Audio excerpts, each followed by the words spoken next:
say a little more. 1, 2, 3, 4, 5. Today is Tuesday, January 17th, 2012. My name is Ulla Merz and I'm here to interview Chet Anderson, who is one of the original members of the Boulder County Farmers Market when it was established on 13th Street between Canyon and Arapahoe, downtown Boulder. This interview is being recorded for the Maria Rogers Oral History program as part of the collection Recording the History of the Boulder County Farmers Market. I have with me Dorothy Charlo, who is filming the interview. Welcome, Chet. Thank you. And I'm so glad that you can join us today. I want to begin today by asking you to give us a short biographical sketch when and where you were born and how you got into farming. Well, I was born in Boulder, Colorado in 1955, so I'm a good native. I was always a gardener as a child, and that sort of carried over to the point where after going to grad school in planning, urban and regional planning at the University of Colorado at Denver, while working on a master's in urban, it was an urban planning master's and a study on ag land preservation techniques. Read more and more about actually farming, and sort of thought then and there that I'd rather be the farmer than a bureaucrat. And so off we went. So we've been farming for 30 years now. Oh, and all in Boulder County? That's all in Boulder County. So what did you grow as a child here in Boulder? Vegetables, a vegetable garden. Yeah. And where was that? Which part of Boulder? South Boulder, just across the way here in Fraser Meadows. Oh, really? Yeah. Oh, so that's, so... Went to school over here at Burbank, in Fairview. Went away to college, Ohio Wesleyan University. Returned and... So when did you start then farming? What year was that? Let's see, it must have been... I'm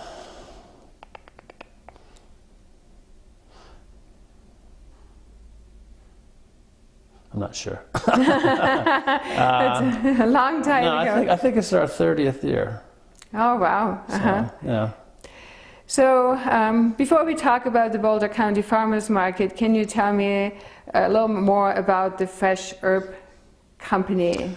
Well, we started quite small by leasing a greenhouse space just next door to you here, actually, on 55th and Baseline.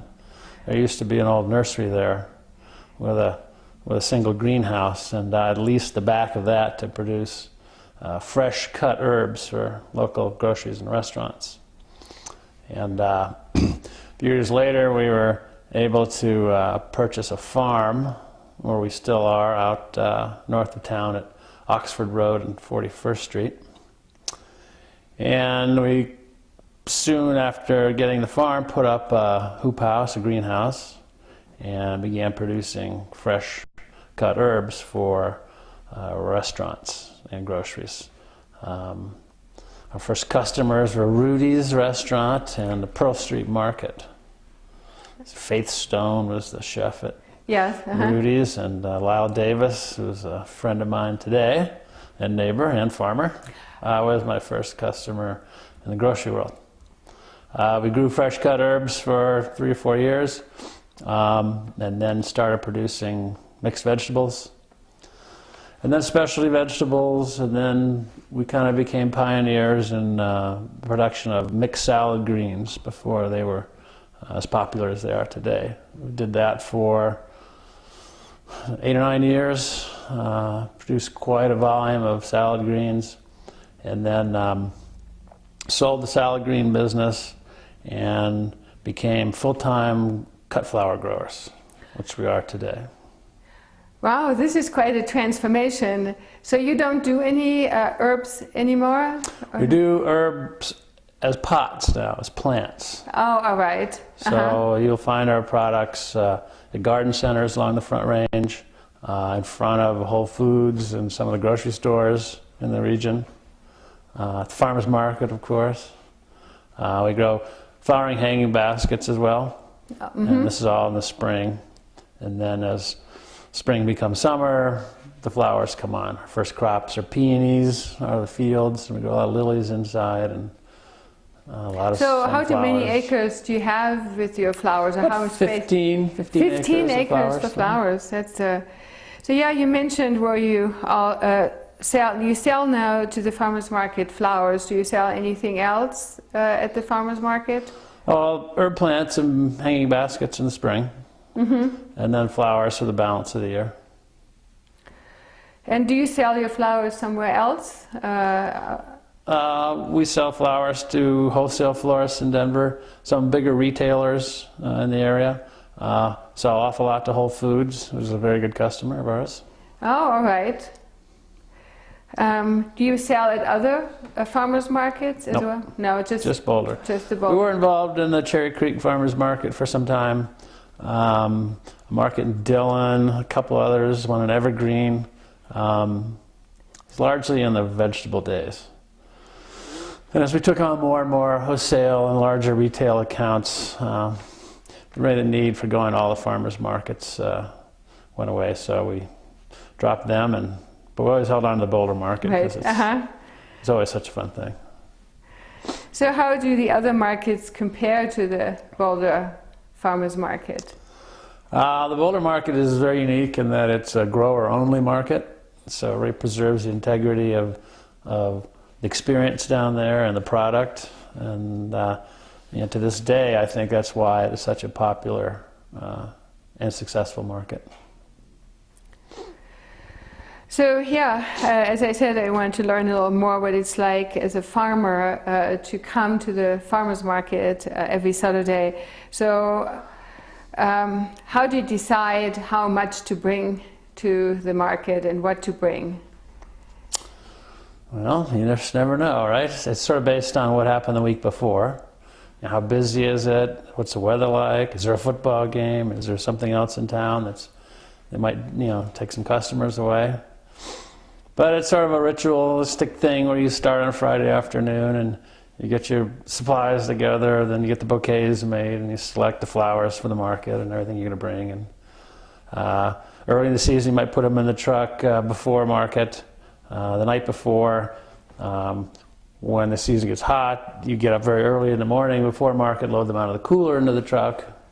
All right, yeah. Get to market usually 5:30, 6 o'clock, setting up, visiting with the rest of the vendors, and then 8 o'clock the bell rings and stores open. Stores open.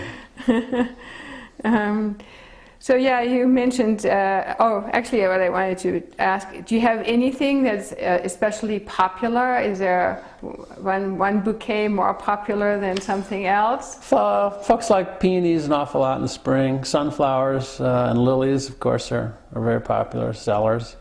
We do a variety of different kinds of bouquets. We'll do wedding work for folks that want that wildflower look. Probably have 50, 60 kinds of flowers throughout the course of the year. So a lot of variety. And the customers are all sort of different. Some of them are really comfortable buying flowers. Some are kind of new to it. But we have a pretty good staff at the market, including my mother, who's been there with me since the market started. And we're able to make the customers really feel at home buying flowers. So then, as you've been now a farmer, you said, for almost 30 years, what are the economics of being a farmer in Boulder County? Difficult, as probably in any part of the country. We're sort of blessed with a good market here, folks that can really appreciate the local product. A lot of people like cut flowers here. The economy is pretty strong here, so these are all things in our favor.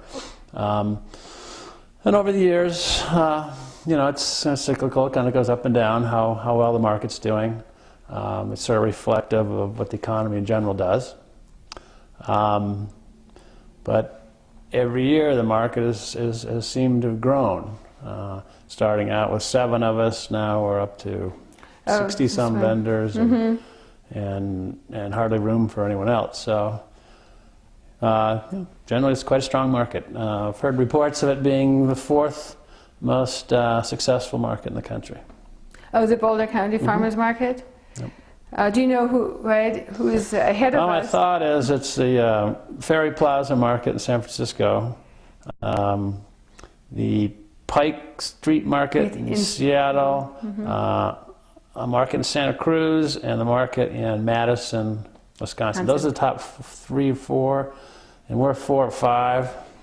Wow, I didn't know It's been that. some time since anybody did those numbers, so I'm not sure what it is today. But Boulder Market is very strong and it continues to grow. And again, a lot of it on the basis of its integrity as a grower-only market, which is just great. Just as a final question before we switch to talk about the Boulder Farmers Market specifically. So has the Boulder County Farmers Market improved your economics and your revenue and income as a farmer? And do you think it has impacted other farmers positively? Oh, definitely. As a young grower especially, before I had the opportunity to develop other markets, grocery markets, wholesale markets, the farmers market was there to be effectively my store, where we could bring out our stuff, see how it's accepted, see what the price points are. Are they working or not? Do people like this vegetable, this flower, that flower? So, yeah, for a young grower especially, the markets are invaluable, and they've been very good to us too. And then I still have one more question. I now found, right, by talking to people, I'm so impressed that as farmers, you've changed crops, right, or changed over years, right? They've done strawberries, and then people have done tomatoes, and you have done herbs and lettuce and flowers. How challenging is that to switch from one thing to another? You're a grower, so that you get the growing part kind of down. I think everybody says they're gravitating to what they really love to grow. In my case, I love the flowers. They're beautiful. They're very interesting. There's all kinds. All of them take a little bit of different sort of conditions. You sort of change with how the market changes to stay in this business. So you sort of reinvent yourself from time to time, which is very important. You can go down there today and see even young people that were doing something when they started, and now they're refining their practices, they're honing in on what they do best, and you can see their crop mix is starting to change. It's true. Yeah. All right, so now let's switch gears and talk about your involvement in the Boulder County Farmers Market. So when and how did you get involved in the market? Well, 25 years ago. I think John McKenzie was one of the primary instigators here. The Munsons were involved too. They had been selling previously into the courthouse lawn. John may have been down there as well. But it was kind of determined that we needed a real home and something to really get on the map. So Were you at the courthouse too? We were not at the courthouse, no. Munsons were there, and I don't know who else was with Bob and his family there. But I know John was instrumental in organizing a group of us. I believe it was 7 of us. And we approached the city, got the necessary permits and whatnot. And so how did you find out? Who approached you? How did you find out that this was going on? Because we were growing already. And back then there were far fewer growers than there are today.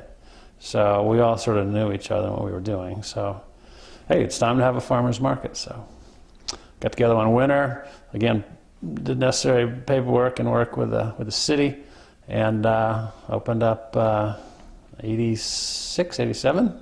Which year was it?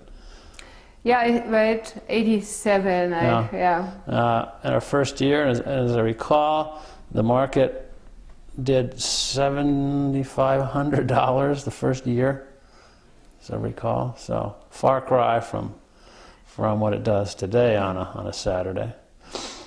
We sold, we pulled trucks up on 13th and sold into the park. And all right. that's how the market started. Not facing the street. Not in the street. So into the park, and so people would promenade up and down the sidewalk past the vendors. But remember, there was only 7 of us, so it wasn't much of a to do. I think there was somebody selling a little bit of coffee. But as years went on, the whole street filled, selling into the park. And it was probably 4, 5, 6 years into the market. We all decided it'd probably be best to turn everybody around, get all the customers into the street, and we'd sell from the walk into the street. So that was really great for us. It gave everybody a lot more room to move, gave the growing customer base more room to move, and we were able to sell from both sides of the street. So yeah, they kind of doubled the number of booths you could have. Yep. Were there any challenges in working with the city to convince them to block 13th Street? At first, they weren't sure what to expect, but I think they were kind of keen on getting something like this established because, there were little farm stands in the area around the city. There was this kind of nascent effort at the courthouse lawn, which probably wasn't the best place for it. So, we worked with Spence Havlick at the time. He was on city council. We worked with the then city manager. At that time, I'm not sure who it was. It was right before Tim Honey's time, who was a fine city manager here in Boulder. And he was very instrumental in moving the market along. Generally, I'd say the city was very supportive in the market's efforts to establish itself and grow. Do you remember who else was in these foundational days involved in addition to the city? You mentioned there were like 7 farmers in the city. Was there anybody else involved? Richard Foy had a little to do with it. He's with Communication Arts here in Boulder. He had a lot of input in the early days about where it should go, how it should work. I remember working with Spence Havlick and one of his design classes at CU to kind of come up with sort of what the farmer's market might look like. But it just got rolling and sort of took on a life of its own. So what were some of the issues at the beginning? You remember, to kind of decide, location is one, but how did you decide to get organized? Well, we organized, as what kind of corporation? A nonprofit at first, I believe. Mm-hmm. And had, rules and regs, bylaws, all the necessary things. One of the things that was very important to everyone was that the market itself would be there to support and promote local agriculture. And the local at the time included Larimer and Weld counties. So we had a few growers from Larimer and Weld County, because there was just very few local growers at the time. Mm-hmm. As the years passed, membership to the market grandfathered in all of our old friends from Larimer and Weld counties, as well as fruit growers from the West Slope, because we don't have any fruit here. And started really concentrating and limiting membership to growers in Boulder County. Again, trying to, at a really early date, kind of recognizing the importance and good message of local foods and localness of things. So do you remember did anybody help, or where did the money come from, financing the... I think we all just threw in a handful of money and off we went. There wasn't a big budget. It wasn't, didn't have a management staff at the time. We first group of growers were the first board of the market. I think we took turns being market manager the first year or two. And Guy Grigsby came on like after year 1 or 2 and was our market manager for a year or 2, and he was also a grower. And then I believe Mark Parsons was a manager of the market for a number of years, also a founding member and a continued member today. Mm-hmm. Richard Stevens was there. I think after Mark, we moved to for-hire market manager. Chris Burke comes to mind as an early one. There was a number of others. Staff grew. Of course, the market's growing now. There's more and more growers interested. We're getting 3 or 4 fruit growers every year. Now the whole side of the street is full. Things are rolling. Uh-huh. Yeah, it's really, I mean, amazing to see, right? Mm-hmm. It's an institution in Boulder now.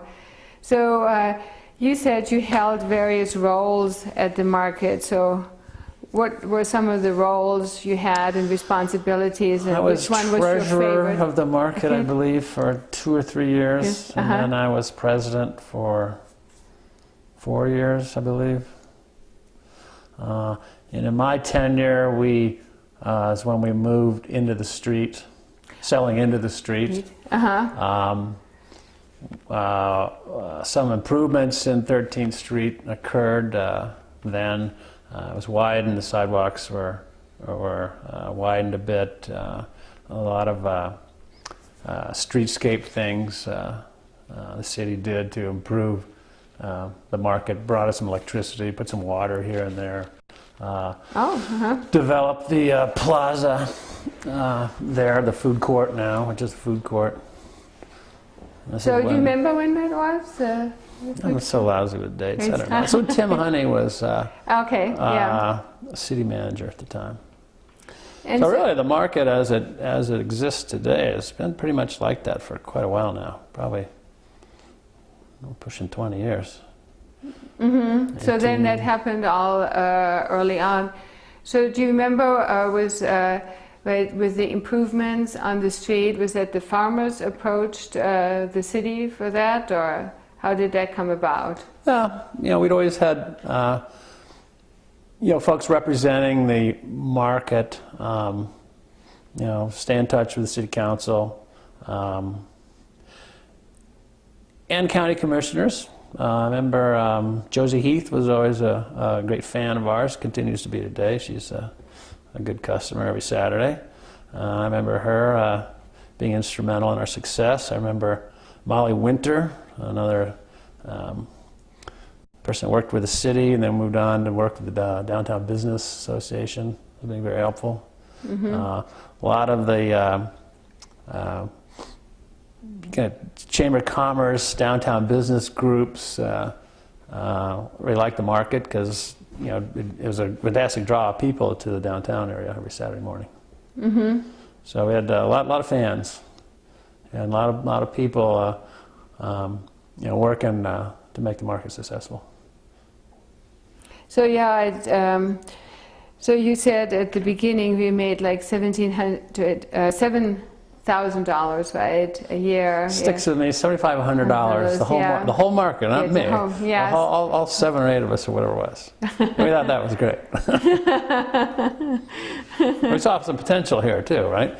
And I have customers today that were customers from the original days, so it's pretty neat.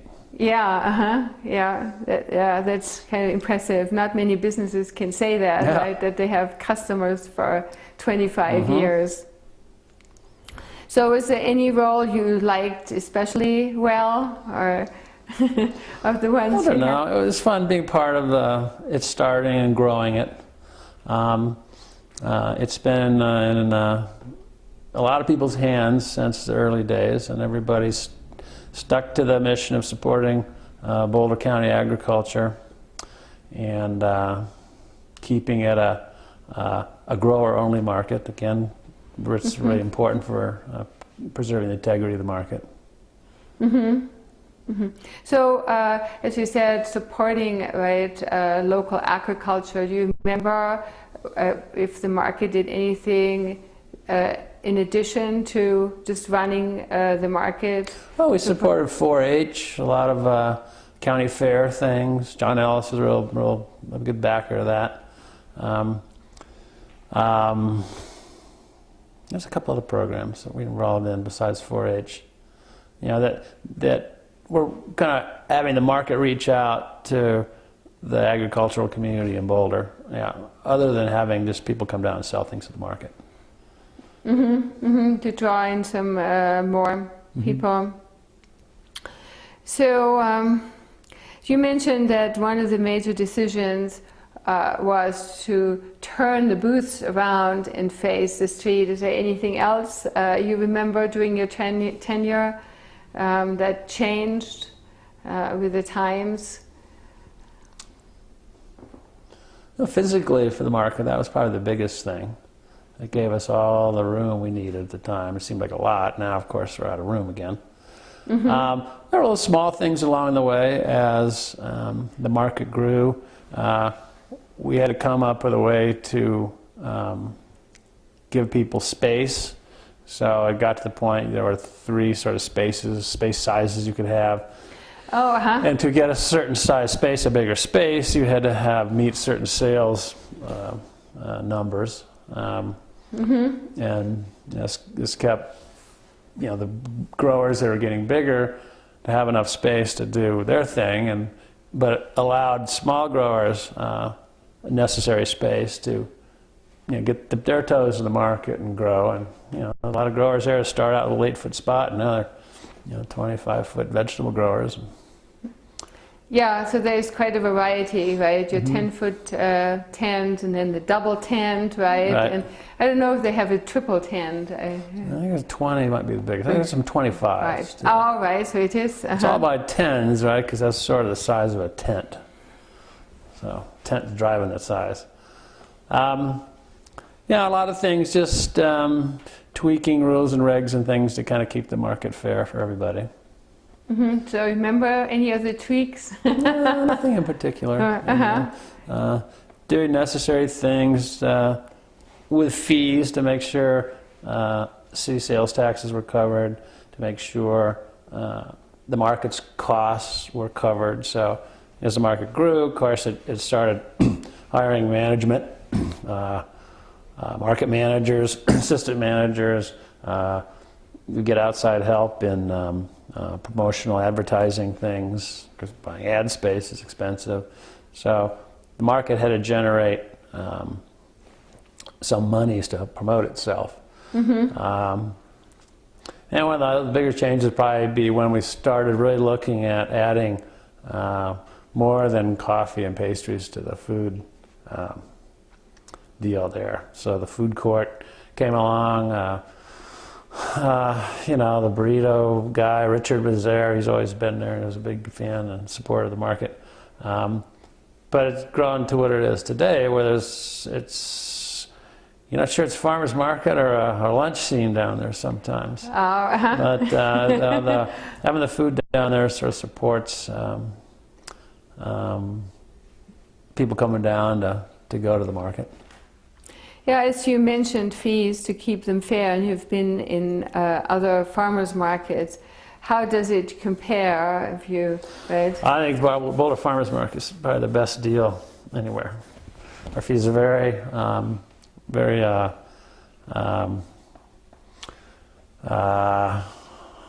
good. They cover the taxes. They generate enough money to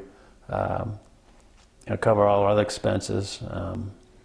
There are markets out there that charge 10-20% of a grower's daily sales, and I personally think that's a little high, given the difficulty of producing a crop and making a living off it. So Boulder's got is a very fairly structured in its fee structure. Yeah, so as you said, you started with the market in 1987. And you're still a member today. Yep. So why or what made you continue all your efforts? As you said, you contributed in so many roles over the years. So what is it that keeps you? Well, it's such a community thing. I see friends down there that I don't see all week. I see them on Saturdays. I see friends in the business community. My mother's an active participant in our market. As I said earlier, she's been down there selling with me since day one.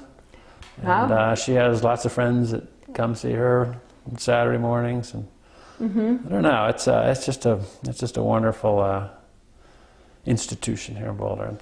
It'd be a tough one to give up. So, right, that's great. So just coming to the market on Saturdays is enough to keep you coming. It's a long year too. And by the time it gets hot and later in the year, you're just kind of, this is getting hard. But, it just takes a couple of great customers coming down, being very appreciative of you being there and happy to see you. And you're able to share with the customers all the wonderful vegetables or flowers you've grown, and it's a good thing. As you mentioned, so it's maybe a little digression here, but as you sell flowers, so the heat does make a big difference for your product. Right. Yeah. So which are the challenging months? Well, August, of course, when it's very hot. But the great thing is a morning market. It's a morning market. It's not an afternoon market. It goes into the afternoon. But by market close at 2 o'clock, things are pretty much sold down. The heat of the summer, they're pulled right out of our coolers, taken to market, so they're nice and cold and just right. We shield them from the sun when we have to, and they're pretty resilient. So yeah, which side of the market are you, or where are you located in the market? Okay. We've moved around over the years. We used to be, when we started, I believe we were in the center of the group that sold into the park, and then we moved down to the very north end for a number of years, and then when the plaza area opened up, it was originally had growers in it. Oh. So we were there for 2 years, and then we determined that'd be the best place to put all the food vendors. So then I moved to a spot right in front of the tea house. Of course, the tea house was built sometime during this whole thing. And that's where we are today, right in front of the tea house. Oh, right. Next to the entrance to the tea house, and you're facing west. Correct. So it sounds like you've been there for quite some time in that spot. Then. Yeah, I like that spot. All right. Center of the row, and after a while, your customers come to expect to see you at a certain point. So it's good not to be moving around all the time, I think. So do you want to talk a little bit about how that is all done at the market, right? How you can move around or pick your spot at the market? Well, let's see. There's a process for moving. There's a space meeting that's held every February because sometimes people drop out. Some years people don't make the sales criteria to hold on to a spot, so another space might develop. So there's always a few spots in play, and whoever wants to try to move gets a sense of what's available, and there's a space meeting every February. Folks that want to entertain moving and go to this space meeting, and we're there with the market staff, and by hook and crook, they figure out where they want to go or not go. And sometimes people go, I'd like to move, but I don't want to move that much. And so they decide not to move. But it all gets settled right away, and then off we go. But I think fewer and fewer people are moving because the market is full. We just can't have any more people. That's right. And we try to find space to squeeze in this group or that group, and we're kind of out of room. The latest expansion, I think, was out around the Atrium building. So some of the smaller vendors that now face onto Canyon Boulevard. But that's sort of it. There was some talk about maybe going across Canyon into that area on the other side of Canyon on 14th. But Canyon, very busy road. Kind of like to keep everybody parkside. So yeah, you mentioned the HM building. That is actually, is it owned by the city? City owns Yeah. the building, yes. It's along or parallel to Canyon Right. Boulevard, right? Starting on 13th Street. And the other space you talked about is Boulder Plaza, right? Right, Is that what correct. it called? Yeah. Right. So was that? And I think we toyed, actually it had people over there once. Like a stench of the market went across the street, but I don't think it worked. I think it was like, what's going on over there, right? So everybody's on this side of Canyon now. Looking to the future, I think maybe people will remain on the street, but maybe the park itself will be developed in certain ways to allow the market to move into the park. It's been talked about in the past. Oh, all right. Yeah, there's currently, I think there's what is it? The arts and crafts vendors are there, right? Once a month. Right. They're in the park. Yeah, that would be a beautiful place. It has shade too, right? Has shade, right. So, I envision some broad sidewalks being developed where, in places where, the farmers could sell, into the park or onto the walk or something. But it's sort of limited amount of space there, really. And of course, like any big and popular event, parking is always an issue. So the market, works really hard to get the word out to folks that there's kind of ample parking available at very local surface lots, and then the parking structures located around downtown. Yeah, that's right. So still a lot more work to be done there on where we put everybody that wants to come to the market. So on a busy day, there might be 10,000 people down there at a time. It's staggering. The street is full. So as you were involved right from the beginning and have seen all the development, as you point out, now there are up to 10,000 people on Saturdays from 8 to 2 in the market. What are some of the highlights of the development and growth in your mind? So from the beginning, 7, right? There were 7. What did they sell? When we moved into the street, it was a big deal. It really allowed us to grow to where the market is today. We were doing a little bit of damage to the park by having all the people trample around all the park, shopping the stalls, as opposed to, the growers being against the walks, the drive, the curb there, and selling into the street. That allowed us to sell from both sides of the street, so it allowed us to effectively double the number of participants in the market.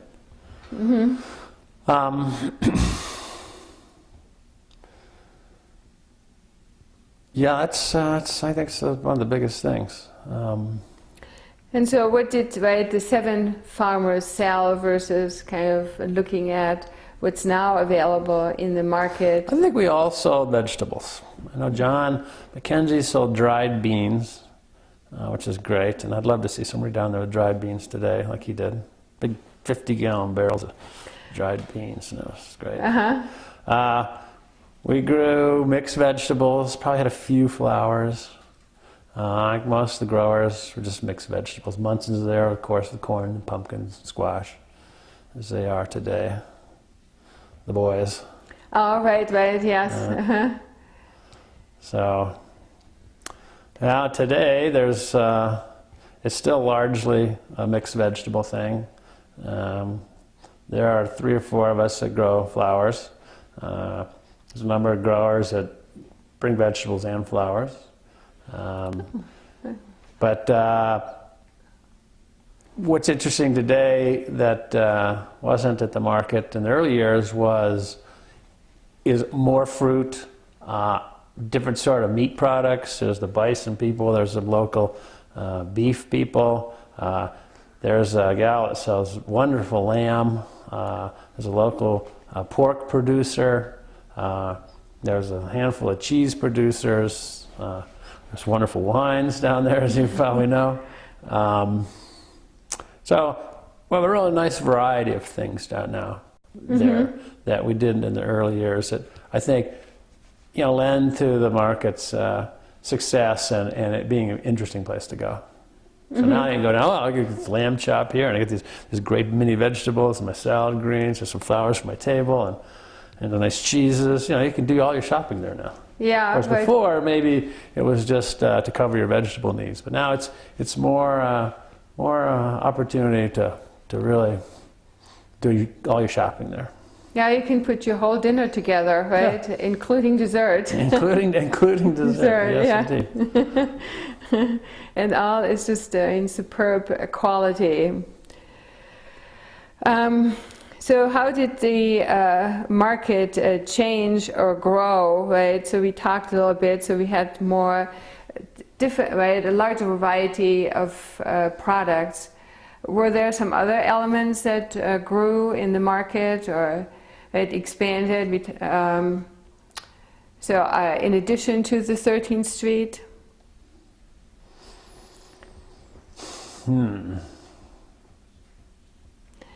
There's also, right, the Longmont market. You're not selling at the Longmont market. We have dabbled in the Longmont market before, but I find it tough to do multiple markets. But that is interesting you bring up. In Boulder's need and want to support local agriculture is one of the things that got the Boulder market to support the then Longmont market, then kind of take over the Longmont market. And so now the Longmont Farmers Market is sort of a satellite location for the Boulder County Farmers Market. And that allows us to bring more people into the market system.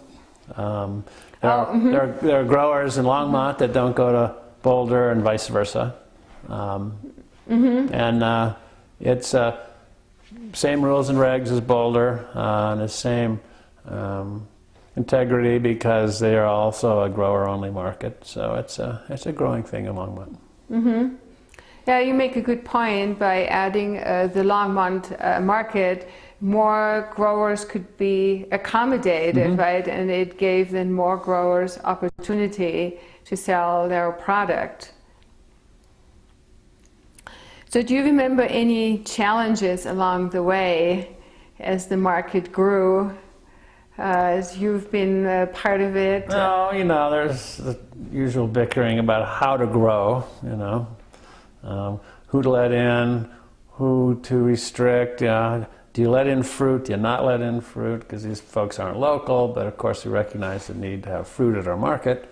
There's some local fruit production, but nothing like is brought over by our good friends from the West Slope. Just kind of the growing pains of growing a business. But over the years, the board is changed, and everyone has been pretty cordial in trying to figure out how to grow the market and keep it a strong market. So what fruit is grown in Boulder County? What can we grow here? Well, some apples. I think generally fruit on this side of the divide is tough. There's what's it called? Red fire blight that's very difficult on apple and pear trees, and peaches are hit and miss because of our late frosts and things. So you can have some fruit here, tree fruit, but nothing like you can have on a continued, consistent basis like from the West Slope. So getting back to what you said about who to let in and how is that decided, or how was that decided when you were right on the board? Well, it was decided to limit membership to Boulder County growers only, in allowing those growers that had been participating in the market from Weld and Larimer counties to remain. But at a certain point, we closed membership to anybody outside Boulder County. Notable exceptions again are the folks grandfathered in from the north and the fruit folks that come over. Yeah, from the western sell the peaches that we don't have in Boulder County. in the last 5 years, there's been an absolute explosion of young growers in the county. A lot of this farm-to-table stuff, a lot of this interest in locally grown things, a lot of interest in the local food shed, and people's renewed interest in knowing exactly where their food comes from.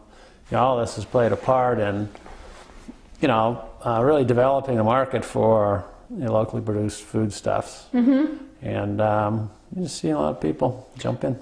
So what do you mean with young growers, if you want to elaborate? Apparently you don't count yourself. I wish. I was. No, they might not necessarily be young in age, but they're new to the business. Though many of them are younger, 20-somethings, just starting to learn. And the great thing about, I think, the farmers market is everybody down there that's a grower is good to share information with new growers. They have questions. It's all sort of new to them. How do I do this? What am I doing wrong? And I've mentored a number of young growers over the years. And these are established, good growers today. Oh, so helping each other out with respect to how to grow things and... How to grow things, when to pick, how to pack, how to market, how to set up your stand, what should I sell this for? It's brand new to some people. I have no idea. What's this bunch of radishes possibly worth? And in the early days, I'd take down stacks and stacks of carrots and beets and things, and 50 cents was sort of the going price. And then 75 cents, then it was $1. Now you go down and you can spend a couple bucks for a bunch of carrots, but that's quite a bunch of carrots right now for $2 down there. We've seen the Red Wagon Produce, a young grower there, Wyatt Barnes, does a wonderful job. Stacks of carrots high, multiple colors. You just walk by and you just smell the carrots from 10 feet away. It's something else. And so young guys like him are really pushing it now, the whole vegetable thing, and. So did I hear? Were you then a mentor to some of the young farmers, if I may call it that way? Or? Yeah, I'd say so. Give me a hand. We give tours at my farm many times a year for folks, and there's great camaraderie down there amongst all the growers, and everybody's pretty good friends. And that's really nice to hear. Older growers, of course, kind of understand the ups and downs and some of the hardships involved with being in this business that some of the younger growers maybe don't know. So it's good to keep them kind of online. Don't make these mistakes. We've all made mistakes, and everybody's going to make mistakes, but you don't necessarily have to make them a second time. Yeah, it's big time. Yeah.